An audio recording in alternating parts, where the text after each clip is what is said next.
Hello guys, I am Ricky and you're most welcome to our YouTube channel Nirmala निर्वाण classes. जैसा कि जानते हैं, आज हम आपके सामने जो आप डिस्प्ले पर देख रहे होंगे ये फिजिक्स का प्रश्न है, लुसेंट समान विज्ञान का। ये पार्ट थर्ड है। पार्ट वन में हमने 1 से 50 तक, पार्ट टू में 51 से 100 तक और पार्ट थर्ड में 101 से 150 तक प्रश्न लेकर आए हैं। तो चलिए आगाज़ करते हैं, आज की वीडियो का आरंभ करते हैं। ठीक है, शुरू करते हैं आज के प्रश्नों को। तो चलिए पहला प्रश्न है, आप जो डिस्प्ले पर देख रहे होंगे कि माध्यम के तापमान में वृद्धि के साथ प्रकाश की गति। तो माध्यम के तापमान में वृद्धि के साथ प्रकाश की गति बढ़ती है। देखिए, माध्यम के तापमान में वृद्धि के साथ प्रकाश की गति बढ़ती है। बहुत ही अच्छा प्रश्न था।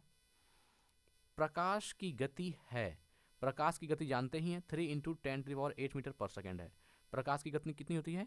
3 × 10⁸ मीटर पर सेकेंड। चलिए आगे बढ़ते हैं। सूर्य ग्रहण होता है जब, सूर्य ग्रहण होता है जब चंद्रमा सूर्य और पृथ्वी के बीच आता है। देखिए, ये कंफ्यूज करता है कभी कभी कि सूर्य ग्रहण और चंद्र ग्रहण।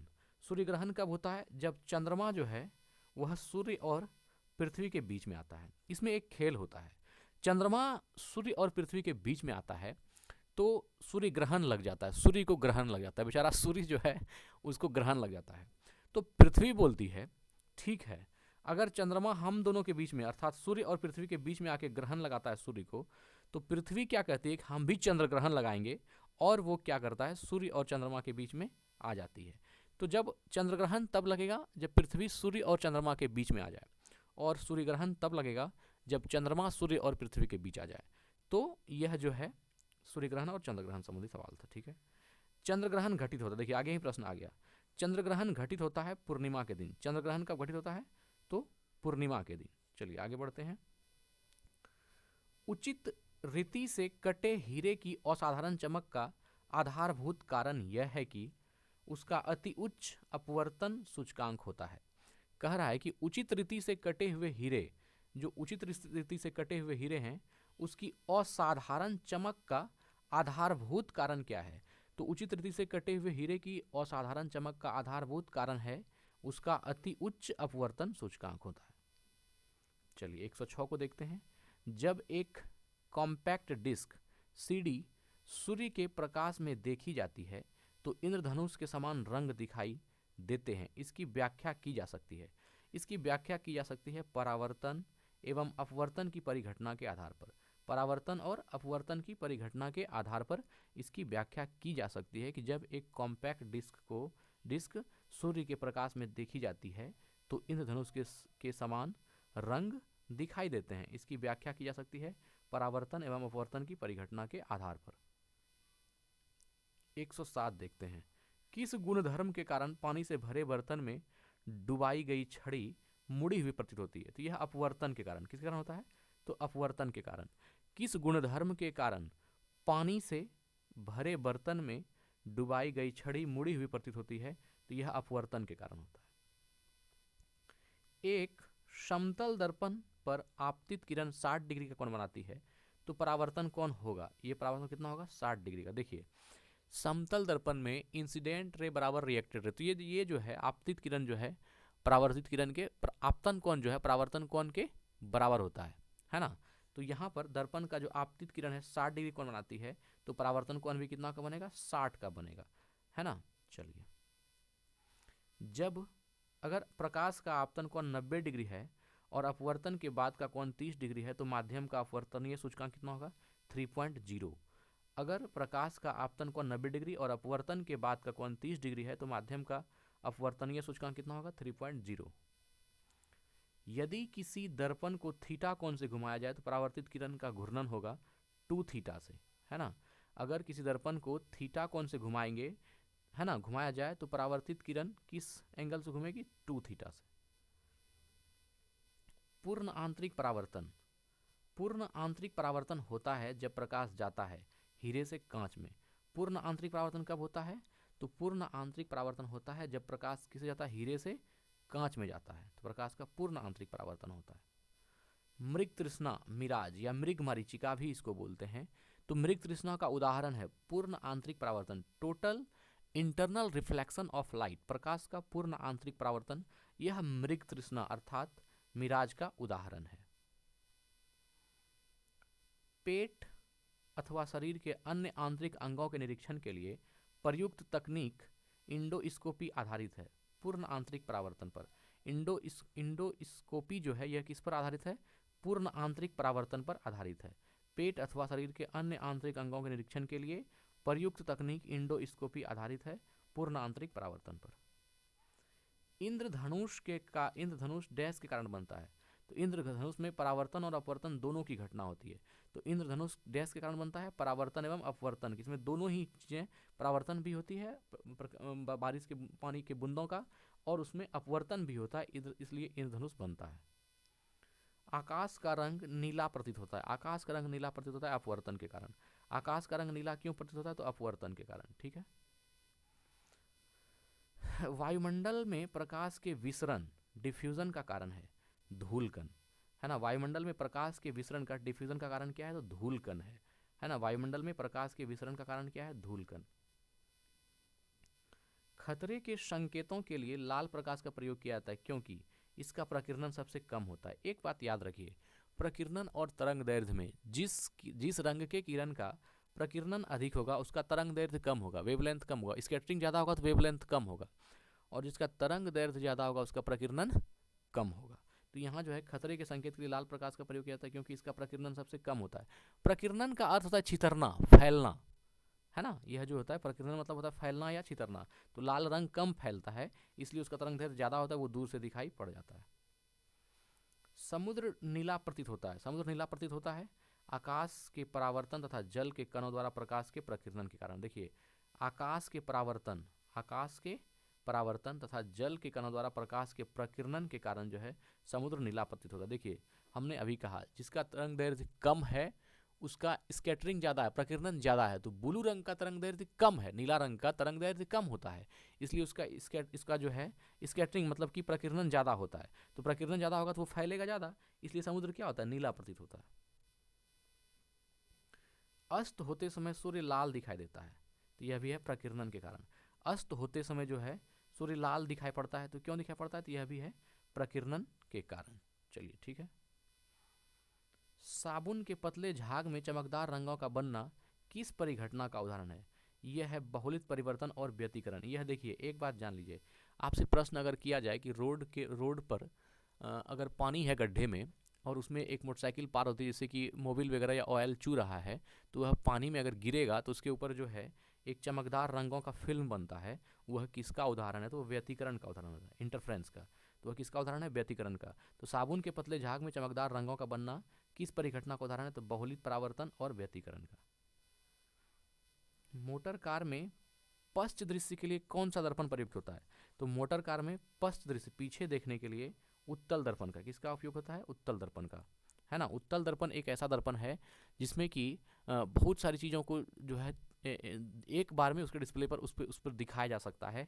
और अवतल में क्या होता है, चूंकि उत्तल दर्पण क्या होता है, बड़े प्रतिबिंब को छोटा करके दिखाता है, इसलिए वह जो है साफ साफ छोटे दर्पण में बहुत चीज़ दिख जाता है। इसलिए मोटर कार के पश्च दृश्य में कौन सा दर्पण होता है? उत्तल दर्पण। जैसे मान लीजिए आप बाइक चला रहे हैं, पीछे में एक ट्रक आ गई, तो उत्तल दर्पण उसको आराम से दिखा देगा। लेकिन अगर वहाँ सिंपल दर्पण रहेगा तो वह ट्रक के किसी एक हिस्से को ही जो सामने आ रहा है उसी को दिखा पाएगा। दाढ़ी बनाने के लिए काम में लेते हैं अवतल दर्पण। अवतल दर्पण क्या करता है? छोटे चीज़ों को बड़ा करके देखता है, आवर्धित प्रतिबिंब बनाता है। तो दाढ़ी में जो है छोटे छोटे बाल होते हैं, तो उसको देखने के लिए अवतल दर्पण का इस्तेमाल होता है, और इसलिए दाढ़ी बनाने में या हजामत बनाने में अवतल दर्पण का इस्तेमाल होता है।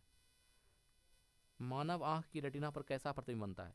तो मानव आंख की रेटिना पर वास्तविक और उल्टा। देखिए, वास्तविक प्रतिबिंब जब भी बनेगा तो वह उल्टा बनता है। वास्तविक प्रतिबिंब जब भी बनेगा रियल इमेज, तो वह क्या होगा? उल्टा बनेगा। तो मानव आंख की रेटिना पर कैसा प्रतिबिंब बनता है? तो वो वास्तविक तथा उल्टा बनता है। 1.5 मीटर लंबे व्यक्ति को अपना संपूर्ण प्रतिबिंब देखने के लिए आवश्यक दर्पण की न्यूनतम लंबाई 0.75 मीटर। ऐसा कहा जाता है कि अगर किसी चीज़ की पूर्ण लंबाई देखनी हो, है ना, संपूर्ण प्रतिबिंब देखने के लिए दर्पण का साइज उसके आधे होने चाहिए। जैसे मान लीजिए 6 फीट का आदमी है, उसको अगर पूरा प्रतिबिंब देखना है तो उसकी दर्पण की लंबाई कितनी? 3 फीट होनी चाहिए, उसका आधा होना चाहिए, तब उसका पूरा इमेज बनाएगा। तो वही कहा, 1.5 मीटर लंबे व्यक्ति को संपूर्ण प्रतिबिंब देखने के लिए आवश्यक दर्पण की न्यूनतम लंबाई कितनी होती है? 0.75 मीटर। जब कोई वस्तु दो समांतर समतल दर्पणों के बीच रखी जाती है तो बने हुए प्रतिबिंब की संख्या क्या होगी, अनंत हो जाती है। ये बात याद रखिएगा। जब कोई दो समतल दर्पण, देखिए एक बात देखिए, जब आप किसी सैलून में जाते होंगे तो वहाँ पर दोनों तरफ अगर प्रतिबिंब लगा हुआ है, आप बीच में खड़े होते हैं तो वहाँ पर आपकी अनंत प्रतिबिंब बनती है ना। जब कोई वस्तु दो समांतर समतल दर्पणों के बीच रखी जाती है तो बने हुए प्रतिबिंब की संख्या क्या होगी, अनंत होगी। पानी में हवा का बुलबुला वैसे ही काम करेगा जैसे करता है अवतल लेंस। पानी में हवा का बुलबुला अवतल लेंस की भांति कार्य करता है। बहुत महत्वपूर्ण प्रश्न था। पानी में हवा का बुलबुला वैसे ही काम करेगा जैसे करता है अवतल लेंस। धूप के चश्मे की क्षमता होती है, धूप के चश्मे की कितनी होती है, 0। देखिए धूप चश्मा का 0 डायोप्टर है ना, जो सन ये वाला है सन ग्लासेस है, तो धूप के चश्मे की क्षमता कितनी होती है, 0 डायोप्टर होती है। यदि किसी ऐनक के लेंस का पावर +2 डायोप्टर हो तो इसके फोकस दूरी होगी 50 सेंटीमीटर, है ना। देखिए अगर यदि किसी ऐनक के लेंस का पावर +2 डायोप्टर है तो उसके फोकस दूरी कितनी होगी, 50 सेंटीमीटर। तो यह जो है फोकस दूरी से आप निकाल सकते हैं 50 सेंटीमीटर। अगर किसी ऐनक के लेंस का पावर मान लीजिए 4 डायोप्टर है ना, तो वह उसकी फोकस दूरी कितनी हो जाएगी, तो वह हो जाएगी उसका चौथा हिस्सा, है ना, मतलब 1 डायोप्टर। यहाँ +2 डायोप्टर है तो इसका कितना हो रहा है, 50 सेंटीमीटर। किसी अपारदर्शी वस्तु का रंग उस रंग के कारण होता है जिस रंग को वह परावर्तित नहीं करता। क्या पूछ रहा है, किसी अपारदर्शी वस्तु का रंग उस रंग के कारण होता है जिसे वह परावर्तित नहीं करता, जिसे वह परावर्तित नहीं करता, है ना। कह रहा है किसी अपारदर्शी वस्तु, अपारदर्शी मतलब हुआ जिससे कि साफ साफ नहीं दिखता, अपारदर्शी वस्तु का रंग उस रंग के कारण होता है जिसे परावर्तित नहीं करता, जिसे वह अपारदर्शी वस्तु परावर्तित नहीं करता उसी रंग का होता है। लाल कांच को अधिक ताप पर गर्म करने पर वह दिखाई देगा हरा। लाल कांच को अधिक ताप पर अगर गर्म करेंगे तो वह कैसा दिखेगा, हरा। लाल कांच को अधिक ताप पर गर्म करने पर वह कैसा दिखाई देगा, हरा। प्रकाश का रंग निश्चित किया जाता है, प्रकाश का रंग निश्चित किया तरंग दैर्ध्य द्वारा। प्रकाश का रंग है ना, प्रकाश का कलर जो है किससे निश्चित किया जाता है, तो तरंग दैर्ध्य के द्वारा। 3 रंग मूल रंग हैं, ये है नीला, हरा और लाल। नीला, हरा और लाल जो है ये प्राइमरी कलर है, मूल रंग है। तो 3 रंग मूल रंग हैं, ये कौन कौन है, नीला, हरा और लाल। सबसे कम तरंग दैर्ध्य प्रकाश, सबसे कम तरंग दैर्ध्य वाला प्रकाश है। सबसे कम तरंग दैर्ध्य किसकी होती है, बैगनी की, जानते ही हैं। वेवलेंथ इसका सबसे कम होता है, सबसे कम तरंग दैर्ध्य होता है और स्कैटरिंग ज़्यादा होता है इसका। जब प्रकाश के लाल, हरा व नीला रंगों को समान अनुपात में मिलाया जाता है तो परिणाम रंग क्या होता है, सफ़ेद, है ना। जब प्रकाश के लाल, हरा और नीला, लाल, हरा और नीला रंगों को समान अनुपात में मिलाया जाता है तो कौन सा रंग बनता है, परिणामी रंग सफ़ेद। कैमरे में किस प्रकार का लेंस उपयोग में लाया जाता है, तो कैमरे में जो उत्तल लेंस उपयोग में लाया जाता है। कैमरे में किस प्रकार का लेंस उपयोग में लाया जाता है, तो कैमरे में कौन सा लेंस होता है, उत्तल लेंस, है ना। और मानव नेत्र में भी उत्तल लेंस। आइरिस का क्या काम होता है, आइरिस का काम होता है आँखों में जाने वाले प्रकाश की मात्रा को नियंत्रित करना। आँखों में जाने वाले प्रकाश की मात्रा को नियंत्रित करना, यह किसका काम होता है, आइरिस का। जब आप धूप से एकाएक ठंडा में आते हैं तो कुछ देर तक आँखों को सामंजन करने में समय लगता है। आपको डायरेक्ट अगर धूप से कमरे में आएंगे तो अंधकार ऐसा लगता है, तो वो एडजस्ट कौन करता है, आइरिस। तो आइरिस का क्या काम होता है, आँखों में जाने वाले प्रकाश की मात्रा को नियंत्रित करना। निकट दृष्टिदोष से पीड़ित व्यक्ति के चश्मे में प्रयोग किया जाता है अवतल लेंस। निकट दृष्टिदोष के व्यक्ति है से पीड़ित व्यक्ति है, उसके चश्मे में कौन सा प्रयोग होगा, तो अवतल लेंस प्रयोग होगा। अवतल लेंस क्या करता है, उसको सही जगह पर पहुंचा देता है। दूर दृष्टिदोष निवारण के लिए काम में लेते हैं, दूर दृष्टिदोष के लिए उत्तल लेंस, याद रखिएगा। दूर दृष्टिदोष के लिए उत्तल लेंस। दूर दृष्टिदोष में क्या होता है, उसकी फोकस जो है लेंस के बाहर कटने लगती है, तो जब उत्तल लेंस को लगाता है तो वह एग्जैक्ट उसको फोकस जो है लेंस पर ला देती है, इसलिए उत्तल लेंस का इस्तेमाल दूर दृष्टिदोष के निवारण में होता है। दूरबीन का आविष्कार किया था, दूरबीन का आविष्कार किसने किया था, गैलीलियो ने। दूरबीन का आविष्कार किसने किया है, गैलीलियो ने। आँख की रेटिना की परंपरागत कैमरे के निम्नलिखित में भाग से तुलना की जा सकती है, तो फिल्म से, है ना। आँख की रेटिना की परंपरागत कैमरे के निम्नलिखित में भाग से तुलना की जा सकती है, तो ये फिल्म से। किसी आवेशित चालक का संपूर्ण आवेश उसके बाहरी पृष्ठ पर रहता है। किसी आवेशित चालक का संपूर्ण आवेश उसके बाहरी पृष्ठ पर रहता है। वस्तुओं का आवेशन किसके स्थानांतरण के फलस्वरूप होता है, तो इलेक्ट्रॉन के स्थानांतरण के फलस्वरूप। वस्तुओं का आवेशन किसके स्थानांतरण के फलस्वरूप होता है, तो इलेक्ट्रॉन के स्थानांतरण के फलस्वरूप वस्तुओं का आवेशन होता है। आप कार में जा रहे हैं, यदि आसमान से बिजली गिरने को सुरक्षित रहने के लिए क्या करेंगे। देखिए ये प्रश्न है, यदि आप कार से जा रहे हैं, यदि आसमान से बिजली गिरने वाली हो तो सुरक्षित रहने के लिए क्या करेंगे, कार की खिड़कियां बंद कर लेंगे। ऐसा होता है कि जब कोई भी बंद परिपथ होता है उसके ऊपर अगर बिजली गिरती है तो उसके अंदर बैठे हुए व्यक्ति को कोई नुकसान नहीं होता है। इसलिए अगर आप कहीं कार से जा रहे हैं, एकाएक बिजली चमकने लगे या थंडर गिरने लगे, तो आप क्या कीजिए, सबसे पहले खिड़की जो है वह पूरी तरह से कार का लॉक कर दीजिए, कार की खिड़कियां बंद कर लीजिए। इससे क्या होगा, वह एक बंद परिपथ हो जाएगी और उसके ऊपर बिजली गिरे या बिजली गिरने से कोई नुकसान उसमें व्यक्ति को नहीं होगा। तो आप कार में जा रहे हैं, यदि आसमान से बिजली गिरने वाली हो तो आपकी सुरक्षित रहने के लिए क्या करेंगे, कार की खिड़कियां बंद कर लेंगे। दो स्थिर आवेशों के बीच लगने वाला बल उनकी मात्राओं गुणनफल के अनुक्रमानुपाती होता है, उनके बीच की दूरी के वर्ग के व्युत्क्रमानुपाती होता है। यह नियम है कूलम का। किसका नियम है, कूलम का नियम है। F बराबर Q1 इंटू Q2 बटे आर स्क्वायर होता है। F बराबर Q1 इंटू Q2 बटे आर स्क्वायर। तो क्या बोला, दो स्थिर आवेशों के बीच लगने वाले बल की मात्राओं के गुणनफल के अनुक्रमानुपाती तथा उनके बीच की दूरी के वर्ग के व्युत्क्रमानुपाती होता है। तो ये है कूलम का नियम। F बराबर Q1 इंटू Q2 बटे आर स्क्वायर होता है। किसी विद्युत परिपथ में इकाई धन आवेश को एक बिंदु से दूसरे बिंदु तक ले जाने के लिए किए गए कार्य द्वारा मापा जाता है उस बिंदुओं के बीच के विभवांतर को। विभवांतर क्या होता है, एकांक धन आवेश को अनंत से किसी बिंदु तक लाने में किया गया कार्य विभवांतर कहलाता है। तो वही कार्य है, किसी विद्युत परिपथ में इकाई धन आवेश को एक बिंदु से दूसरे बिंदु तक ले जाने में किए गए कार्य किसके द्वारा मापा जाता है, विभवांतर। कार्य मापा जाता है उन बिंदुओं के बीच के विभवांतर को, है ना। एकांक धन आवेश को अनंत से किसी बिंदु तक लाने में किया गया कार्य विभवांतर कहलाता है। सर्वाधिक विद्युत चालकता वाला तत्व कौन है, चांदी। सर्वाधिक विद्युत चालकता इसमें सबसे अधिक किसकी होती है, चांदी की। चलिए, अति चालकता का लक्षण है। अति चालकता का लक्षण क्या है, उच्च पारगम्यता। उच्च पारगम्यता का मतलब हुआ जिसमें कि उच्च हाई लेवल पर पार कर जाता है इलेक्ट्रॉन। तो अति चालकता का लक्षण क्या है, उच्च पारगम्यता। बहुत अच्छा प्रश्न था। अधातुएं विद्युत की कुचालक होती है क्योंकि उसमें मुक्त इलेक्ट्रॉन नहीं होते। ठीक बात है, अधातुएं जो है विद्युत की कुचालक होती है क्योंकि उसमें मुक्त इलेक्ट्रॉन नहीं होते। देखिए, चालक और चालक बनाने में यह जो है मुक्त इलेक्ट्रॉन का बहुत रोल होता है। तो अधातुएं विद्युत की कुचालक होती है क्योंकि उसमें मुक्त इलेक्ट्रॉन नहीं होते हैं, और चालक और जो धातु है वो विद्युत का चालक होती है क्योंकि उसमें मुक्त इलेक्ट्रॉन होते हैं। तांबा मुख्य रूप से विद्युत चालन के लिए प्रयोग किया जाता है क्योंकि इसकी विद्युत प्रतिरोधकता निम्न होती है।